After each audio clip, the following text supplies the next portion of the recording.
38वें राष्ट्रीय खेलों की तारीख तय। उत्तराखंड में 28 जनवरी से 14 फरवरी 2025 के बीच होगा आयोजन। मुख्यमंत्री पुष्कर सिंह धामी ने भारतीय ओलंपिक संघ के अध्यक्ष पीटी उषा से की मुलाकात।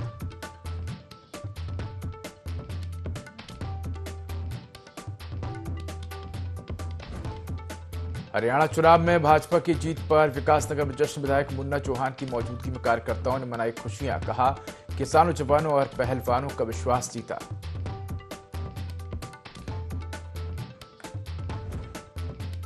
तेरह अक्टूबर को गृह मंत्री अमित शाह का प्रस्तावित उत्तराखंड द्वारा वाइब्रेंट विलेज और साइबर क्राइम पर होगी चर्चा। अमित शाह के दौरे को लेकर भाजपा संगठन और पुलिस प्रशासन ने शुरू की तैयारियां।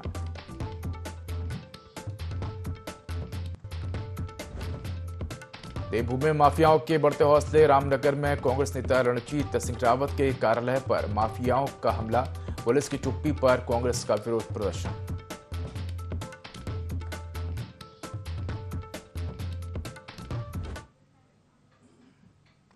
नमस्कार, मैं हूं देवभूमि लाइव में आपका स्वागत है। बुलेटिन की शुरुआत करेंगे तमाम बड़ी खबरों के साथ। सीएम पुष्कर सिंह धामी ने नई दिल्ली में प्रधानमंत्री नरेंद्र मोदी से शिष्टाचार भेंट की। मुख्यमंत्री हरियाणा विधानसभा चुनाव में ऐतिहासिक जीत पर प्रधानमंत्री को बधाई देते हुए कहा कि ये जीत प्रधानमंत्री के नेतृत्व में आमजन के विश्वास को प्रदर्शित करती है। मुख्यमंत्री ने प्रधानमंत्री को केदारनाथ मंदिर की प्रतिकृति और बाबा केदारनाथ जी का प्रसाद भी भेंट किया। मुख्यमंत्री ने उत्तराखंड के विकास में निरंतर मिल रहे प्रधानमंत्री के मार्गदर्शन और सहयोग के लिए आभार व्यक्त किया। वहीं सीएम ने विशेषज्ञ समिति 2 द्वारा संतुलित 21 जल परियोजनाओं कुल क्षमता 2123 मेगावाट के विकास एवं निर्माण की अनुमति प्रदान किए जाने हेतु अनुरोध किया।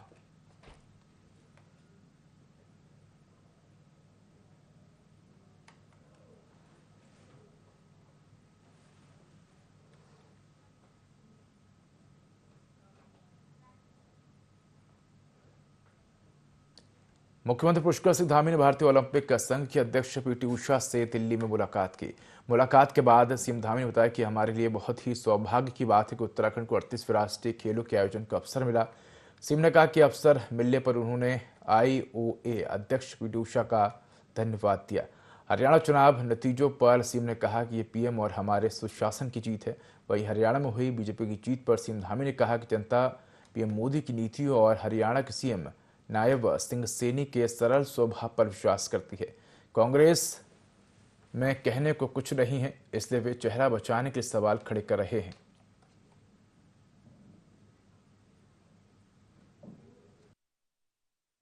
सौभाग्य की बात है कि उत्तराखंड को 38वें राष्ट्रीय खेलों के आयोजन की जिम्मेदारी मिली है और आज मैं ओलंपिक संघ की अध्यक्ष पीटी उषा जी से यहाँ मैंने भेंट करी है। मैं इनका भी बहुत धन्यवाद करता हूँ कि उन्होंने आज हमको पूरी तरह से आश्वस्त भी कर दिया कि 28 जनवरी से 14 फरवरी तक 2025 में इस खेलों के आयोजन की उन्होंने स्वीकृति प्रदान की है। हरियाणा की जीत सुशासन की जीत है और हरियाणा की जीत हमारे आदरणीय प्रधानमंत्री नरेंद्र मोदी जी के नेतृत्व में जो 10 सालों के अंदर देश के अंदर सुशासन हुआ है, गरीब कल्याण की योजनाएं चली हैं और हर वर्ग के लिए काम हुआ है। हरियाणा की जनता ने हमारे प्रधानमंत्री जी की नीतियों पर विश्वास किया है। हमारे वहाँ के मुख्यमंत्री नायब सिंह सैनी जी का जो सरल सहज व्यवहार है उसको लोगों ने प्राथमिकता दी। मैं हरियाणा के लोगों का बहुत अभिनंदन करता हूँ, उनको बधाई देता हूँ, उनका धन्यवाद। उत्तरकाशी और देहरादून में केंद्रीय गृह मंत्री अमित शाह के प्रस्तावित भ्रमण कार्यक्रम को लेकर पुलिस प्रशासन और भाजपा संगठन की तैयारियां शुरू हो गई हैं। भाजपा प्रदेश महामंत्री आदित्य कोठारी ने बताया कि गृह मंत्री अमित शाह का 13 अक्टूबर को एक दिवसीय उत्तराखंड दौरा प्रस्तावित है। रविवार सुबह देहरादून एयरपोर्ट पहुंचकर अमित शाह हरसिल के लिए रवाना होंगे, जहां वाइब्रेंट विलेज के कार्यक्रमों और वहां चल रही योजनाओं की जानकारी लेने के साथ केंद्रीय अर्धसैनिक बलों से भी भेंट करेंगे। इसके बाद केंद्रीय गृह मंत्री अमित शाह देहरादून पहुंचेंगे। यहां FRI संस्थान में नए कानून और साइबर क्राइम की चुनौतियों पर विस्तृत चर्चा करेंगे। इसके बाद देर शाम अमित शाह दिल्ली के लिए रवाना होंगे।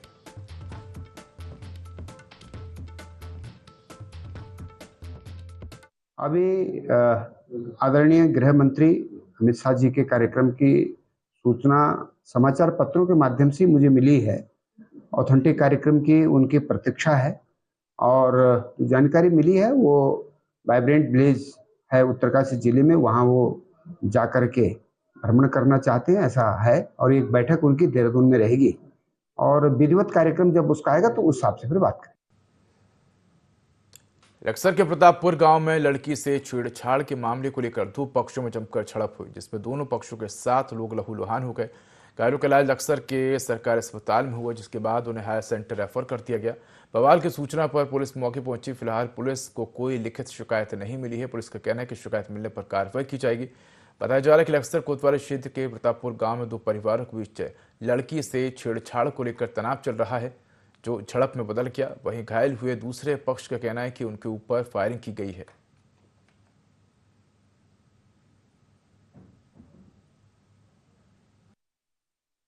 पहले 2 महीने पहले एक विवाद हो रहा था जी, छोटी सी बात को लेकर। वो निमट गया था जी, अभी 4-5 दिन पहले निमट गया था जी। उन्होंने बोला कि हम कुछ नहीं बोलने गए, किसी को कोई दिक्कत नहीं है हम। पर जी फिर मैं कलेक्टर पर पैसे लेने के लिए गया जी। उन्होंने बस मुझे अकेले को देखकर 3-4 जनों ने मेरे सिलेंडर का पाइप बजाया। फिर इन्होंने हमारे घर पर आकर जी गोली चलाई और लाठी से मेरी मम्मी का हाथ तोड़ दिया जी। कलेक्टर पर मैं काम करता हूँ, मजदूरी के पैसे लेने के लिए गया था। दरअसल दो पक्षों में आपस में किसी बात को लेकर के झगड़ा हुआ है। ये प्रतापपुर का मामला है, तो ये दोनों पक्ष आए हुए हैं। तो अभी तो सिर्फ वैसी चोटें हैं जैसे डंडे वंडे का या फिर कुछ हार्ड एंड ब्लंट ऑब्जेक्ट की ही चोटें हैं। रानीपुर विधानसभा के बहादुराबाद मंडल की एक बैठक सिडकुल स्थित एक होटल में हुई, जिसमें भाजपा के सदस्यता अभियान के प्रथम चरण की समीक्षा के साथ ही दूसरे चरण के बेहतर लक्ष्य प्राप्ति की योजना बनाई गई। दूसरे चरण में ज्यादा से ज्यादा लोगों को सदस्य बनाए जाने का लक्ष्य रखा गया। रानीपुर विधानसभा में पार्टी को सदस्यता अभियान के तहत 67,000 सदस्य बनाने का लक्ष्य दिया गया है। बता दें कि अभियान के पहले चरण में रानीपुर विधानसभा के तीनों मंडलों ने लगभग 40,000 सदस्य बनाए हैं। समीक्षा बैठक में बहादुराबाद मंडल के उन सभी बूथ अध्यक्षों, पदाधिकारियों और कार्यकर्ताओं को सम्मानित किया गया जिन्होंने तय समय में अपना लक्ष्य पूरा किया है।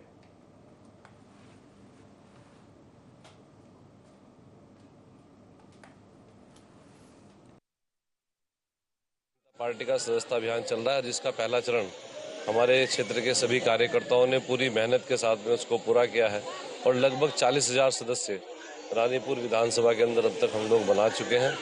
और हमारे लगभग 100 से ज़्यादा कार्यकर्ताओं ने अपना जो टारगेट था, जो पार्टी के द्वारा निर्धारित है कि जो पार्षद हैं उनका 1,000 का, जो सभासद है उनका 500 का, जो जिले के पदाधिकारी हैं उनका 1,000 का, तो ऐसे अलग अलग टारगेट है। बूथ अध्यक्षों का 100 का टारगेट है। द्वितीय चरण हमारा शुरू हुआ है, तो उसी के लिए बैठक आयोजित की गई है और वहाँ पर हमने उन कार्यकर्ताओं को सम्मानित किया है जिन्होंने अपना टारगेट।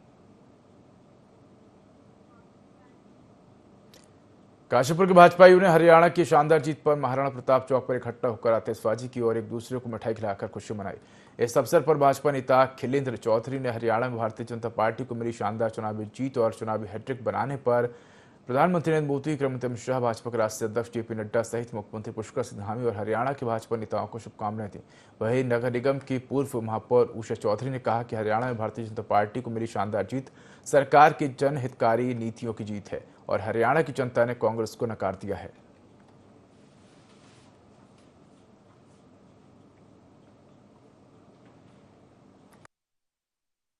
इसके अंदर खुशी का माहौल है और आज पूरे उत्तराखंड में भी आज मिठाई बांटी जा रही है। भारतीय जनता पार्टी का प्रत्येक कार्यकर्ता आज उत्साह के वातावरण में है और पूरी जनता और पूरा देश इस बात की खुशी मना रहा है कि तीसरी बार भारतीय जनता पार्टी की पूर्ण बहुमत की सरकार हरियाणा में बनी है। मैं वहाँ के सभी कार्यकर्ताओं को, वहाँ की जनता को बहुत बधाई और शुभकामनाएं देता हूँ। और इसके साथ साथ जो हमारे प्रधानमंत्री नरेंद्र मोदी जी हैं, उनका जो करिश्माई नेतृत्व है, उनके द्वारा जो भी योजनाएं लाई गई उसका जनता ने स्वागत किया है। इसी के साथ हमारे यशस्वी मुख्यमंत्री पुष्कर सिंह धामी जी ने भी हरियाणा में प्रचार प्रसार किया है। जहां जहां धामी जी गए हैं, आपने देखा होगा कि वो सारी सीटें भारतीय जनता पार्टी जीत।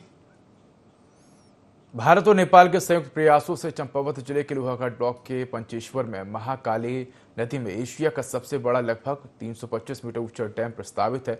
डैम निर्माण में भारत और नेपाल की पहाड़ियों में टनल बनाने के कार्य भी कुछ हद तक पूरे किए जा चुके हैं, लेकिन नेपाल सरकार के विरोध के चलते फिलहाल 3 सालों से डैम निर्माण का कार्य रुका हुआ है। अगर भविष्य में डैम निर्माण होता है तो डूब क्षेत्र में चंपावत जिले का पंचेश्वर घाट, पनार के साथ साथ पिथौरागढ़ जिले का जोलजी भी झूला घाट तक का बड़ा क्षेत्र आ रहा है।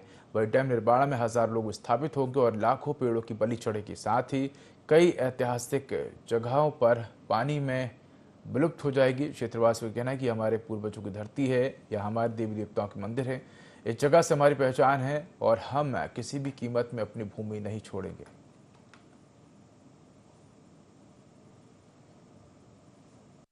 डैम बनने जा रहा है, जो कि एक इंडिया और नेपाल के बॉर्डर पर ये डैम प्रस्तावित है। लगभग 19वीं सदी से ये डैम का कार्य चल रहा है। अभी कोरोना काल से ये बंद हुआ है। तो यहाँ पर एशिया का सबसे बड़ा डैम जो बनने जा रहा है, इसकी हाइट लगभग 325 मीटर बताई जा रही है। तो यहाँ पर काफ़ी सारा एरिया डूब क्षेत्र में आने वाला है। जो आसपास के इलाके हैं, यहाँ पे पनार क्षेत्र है, घाट एरिया है, ये सब डूब क्षेत्र में आने वाला है। तो यहाँ के ग्रामीणों का कहना है कि उनकी जो पुरखों की ज़मीन है, जहाँ पर उनके पुरखों के मंदिर भी बने हुए हैं, वो अपनी ज़मीन को छोड़ना नहीं चाहते। हालांकि शासन का प्रशासन का कहना है कि उनको कहीं दूसरी जगह विस्थापित किया जाएगा, क्योंकि कई सारा जो कैचमेंट एरिया होता है वो सारा प्रभावित होगा। यहाँ पर जो आसपास के जितने भी जीव जंतु हैं, जो लाखों प्रजातियाँ यहाँ पर रहती हैं, अभी यहाँ पर जो वाइट ईगल हैं वो भी दिखाई देते हैं। वो भी शायद हो सकता है कि कुछ टाइम के बाद ना। गढ़वाल आयुक्त विनय शंकर पांडे और आपदा प्रबंधन सचिव विनोद कुमार सुमन ने ज्योतिर्मठ पहुंचकर ज्योतिर्मठ मूल निवासी स्वाभिमान संगठन एवं ज्योतिर्मठ बचाव संघर्ष समिति के पदाधिकारियों के साथ बैठक की। उन्होंने आश्वस्त किया है कि नगर की समस्याओं का जल्द निराकरण किया जाएगा। इस दौरान गढ़वाल आयुक्त ने कहा कि ज्योतिर्मठ को सुरक्षित बनाने के लिए राज्य सरकार प्रतिबद्ध है और इस दिशा में पूरी निष्ठा के साथ कार्य कर रही है।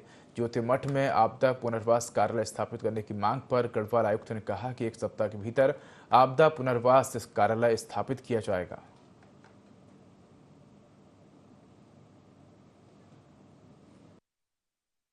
जोशीमठ में कुछ भूधसाव की घटनाएं हुई थी, उससे रिलेटेड इश्यूज पर इनके डिस्कशंस थे। इनको बता दिया गया है जो सरकार कदम उठा रही है, प्रशासन उठा रहा है। मुख्य रूप से जो हमारी डीपीआर है वो लास्ट स्टेज में है और मैं उम्मीद करता हूँ कि महीने भर के अंदर वो भी बनकर तैयार हो जाएगी। साथ ही साथ एक डेडिकेटेड सेल बनाने की बात थी यहाँ आपदा पुनर्वास का, उसका भी गठन कर दिया गया है और संबंधित लोगों के पोस्टिंग आदेश शाम तक आ जाएंगे आज।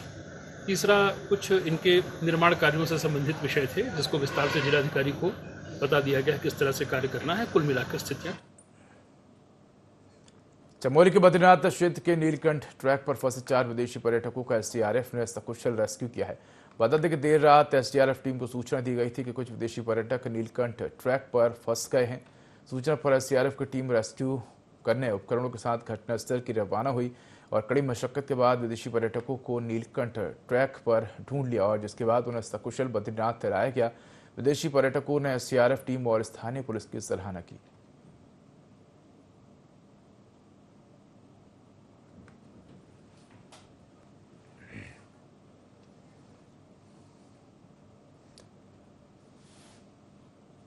देहरादून के डीएम सविन बंसल ने नगर निगम क्षेत्र में स्ट्रीट लाइट मरम्मत के लिए 35 टीमों का गठन किया है। डीएम ने नगर निगम परिसर से 35 टीमों को वाहन सहित वार्ड वार रवाना किया है और ये सभी टीमें अपने अपने क्षेत्र में जाकर खराब पड़ी लाइटों को ठीक करेंगी। बता दें कि ईईएसएल कंपनी को शहर के स्ट्रीट लाइटों की मरम्मत और रखरखाव का काम दिया गया था, लेकिन काम में लापरवाही के चलते कंपनी का ठेका निरस्त करके अब नगर निगम खुद स्ट्रीट लाइटों की मरम्मत करेगा। बता दें कि ईएसएल कंपनी 2017 से शहर की 1 लाख से अधिक स्ट्रीट लाइटों की मरम्मत का काम देख रही थी।